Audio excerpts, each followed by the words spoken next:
Live, where news comes first. From the Mesilla Valley and Las Cruces to El Paso and the borderland. This is ABC7's Good Morning El Paso.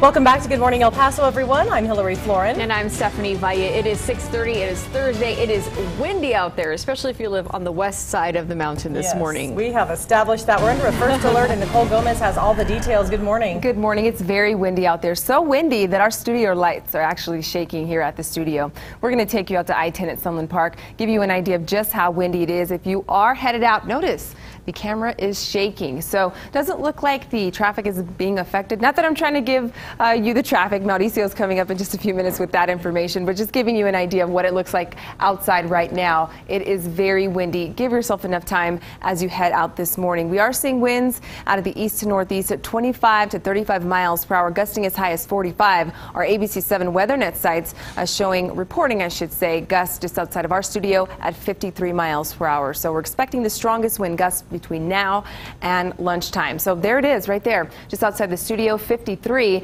Northeast El Paso, occasional gust throughout the morning, but at Travis Elementary School, 24 miles per hour so far. On the east side of town, it's windy as well. At the airport, 21 miles per hour, but notice Guadalupe Pass, 53, even stronger, Sierra Blanca and Van Horn at 43 miles per hour. So the winds not letting up this morning. Again, that wind advisory in effect until lunchtime. So that's why the first alert is in effect. Make sure before you head out this morning, tie down the Halloween decorations. You may run into some areas of blowing dust. So again, give yourself enough time as you head out this morning. Stephanie? All right. Thank you, Nicole. Hillary Clinton and Donald Trump squared off one final time in last night's debate. But was it enough to change voters' minds with less than 3 weeks to go until Election Day? It's your voice, your vote.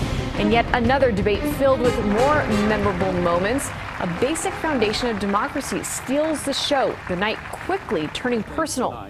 But the two candidates did start off things by talking about policies, from abortion and immigration to foreign policy. Clinton calling out Trump's relationship with Russian President Vladimir Putin and not letting him off the hook for his controversial statements and actions regarding women, to which Trump offered a blanket denial.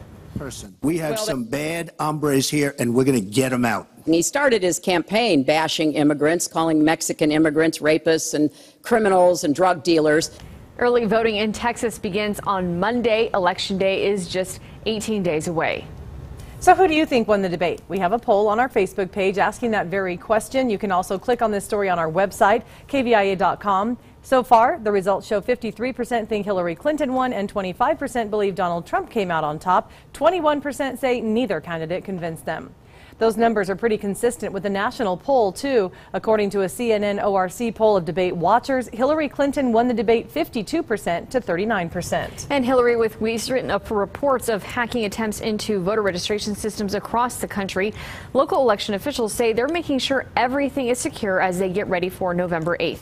The El Paso voter rolls are kept locally, and new registrations are compared to state and federal records to make sure they're legitimate. El Paso County has seen an increase in registered voters since the last election, up to about 427,000 now. That's up from the 394,000 in 2012. Once a resident submits their registration form, they get put into the secured local offline database, and the county and system vendors have been checking to make sure that it stays secure. The construction of a new road in Socorro is hoping to bring more than just an additional route for drivers. Work will soon begin on Old Waco Tanks Road to connect I-10 to North Loop and the city of Socorro. It'll soon become a 4-lane road with sidewalks and bike lanes. New this morning, Good Morning El Paso's Denise Olivas has reaction from those who will be directly affected. Denise. Good morning. The mayor of Socorro, Jesus Ruiz, and County Commissioner Vince Perez says that this is a milestone for the area. And on each side right now, as you can see, Old Waco Tanks, just a lot of dirt and rocks that make up the road, but also surrounding the road on both sides, there is actually also farmland. And one woman who lives on the agricultural property says it's going to bring a lot of changes to her way of life.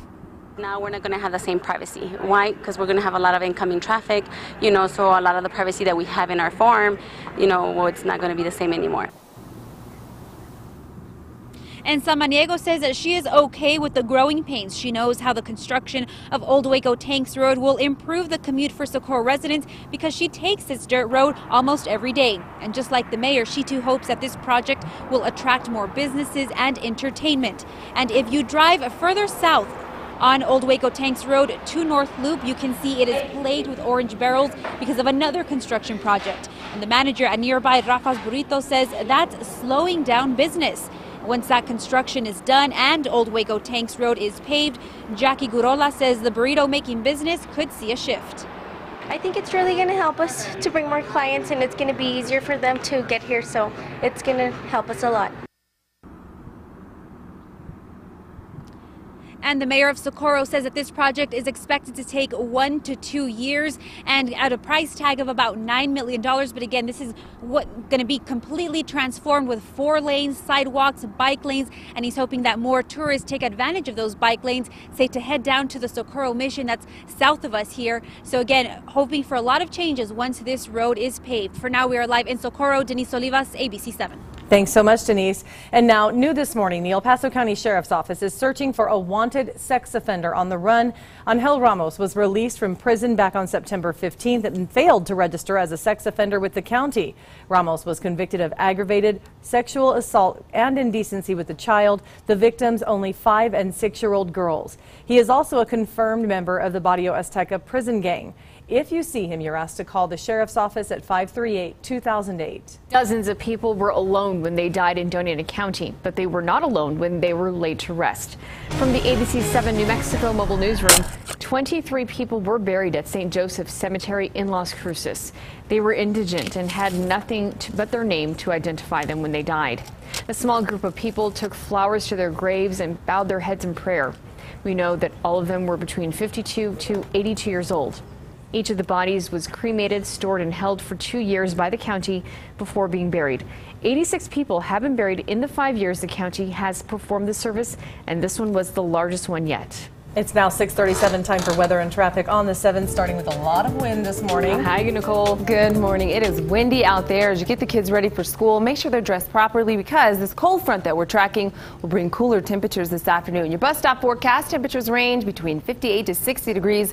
Winds are out of the east at 25 to 30 miles per hour. So with the winds up, feels much cooler out there. Las Cruces 49 to 55 degrees, seeing those windy conditions with gusts around 35 miles per hour. So along the western slopes of the area mountains, that's where we are seeing the strongest winds. Notice our WeatherNet site, sponsored by the Mattress Firm, showing that at Putnam Elementary School, 44, the War Eagles Air Museum out in Santa Teresa, 30, and outside of our studio, we're at 53 miles per hour. Current wind speeds, El Paso at the airport, we're at 14. These are sustained wind speeds. Las Cruces, not an issue currently, but notice Guadalupe Pass, 46 miles per hour. We start out with mild temperatures, but we won't warm up that much this afternoon. And Las Cruces, clear skies. We're currently at 51 degrees. Coming up in your full forecast, we are under that ABC 7 first alert. The winds will continue this afternoon. I'm going to let you know when we're expected to warm back up. That's coming up in your full forecast. Mauricio? Hi there, Nicole. Good morning. Well, traffic not looking so bad as you start off your day. Our border wait times looking good as well. 25 minutes on Bridge of the Americas, 25 minutes also for Paso del Norte, 10 minutes on the Isleta Bridge, and our other 2 bridges, not much of an issue there. 10 minutes on Tornillo Guadalupe, 5 minutes on Santa Teresa. We do have a closure, though, of Highway 70 east of Las Cruces. I'll have those details coming up in just a bit, but here's how our traffic is looking so far. No major issues, green covering the borderland right now, but as Nicole mentioned, we have dusty conditions and wind conditions on roadways in West El Paso, where there's been construction over these past couple of days. So by Executive, by Sunland Park, the dirt not as compact there, so we're starting to see it hit the roadway. So just be advised as you are heading out there. Here's how things look in Las Cruces. Good morning to you. 72 miles per hour on I-10 if you're heading west, 65 if you're heading east towards El Paso, 64 right now is our current speed on I-25. As I mentioned earlier, we have that closure of Highway 70 starting up at 8 in the morning between mile marker 164 and 200. It's only going on for 1 hour though, so just be advised as you are heading out there. Let's show you how things look outside now with our ABC 7 text out cameras. Here's that area I was talking about, I-10 at Executive. We might not see any dust right now, but we have seen it earlier. So again, if you're heading out there, just drive safe and make sure you have both hands on the wheel. Good advice. Thank you, Mauricio. Still to come here on Good Morning El Paso, 2 big football games this weekend in Cruces. So why is one game time being pushed back? It's 6:39.